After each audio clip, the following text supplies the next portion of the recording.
15 वर्ष महापालिकेची सत्ता काँग्रेसच्या आणि माजी पालकमंत्र्यांच्या ताब्यामध्ये होती। त्यामुळे त्यांनी असं म्हणणं म्हणजे हास्यास्पद आहे। खरं म्हणजे त्यांच्या म्हणजे काहीतरी मानसिक तणावात ते आहेत असं मला वाटतंय। कारण अशा पद्धतीचे जर वक्तव्य ते करत असतील तर न समजण्या एवढे कोल्हापूरचे लोक म्हणजे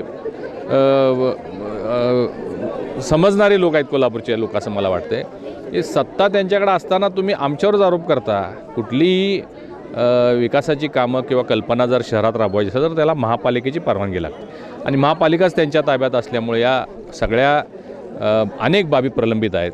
आता महापालिकेची निवडणूक झाल्यानंतर हे सगळे जे काय आमचे कल्पना होत्या, ज्या काय आम्हाला गोष्टी करायच्या होत्या, आम्ही निश्चितपणाने करणार आहोत।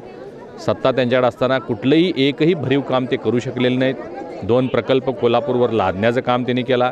स्वतः IRBचा टोल इथं त्यामध्ये भ्रष्टाचार झालेला आहे। ते टोल इथं लादण्याचं काम केलं। त्या रस्ते प्रकल्पाच्या माध्यमातून टोलची पावती फाडून संबंध कोल्हापूरचा विरोध असताना त्यांनी टोलची पावती फाडून त्याला समर्थन दिलेलं आहे।